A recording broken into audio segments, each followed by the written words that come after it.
1650 7 kilo. Şimdi çamaşır makinesinin kullanmasını müşteriye anlatacağız.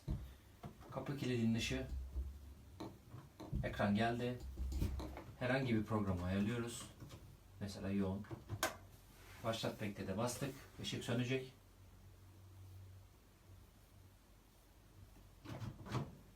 Kapıyı kapatalım. Işık söndü. Devreye girdi.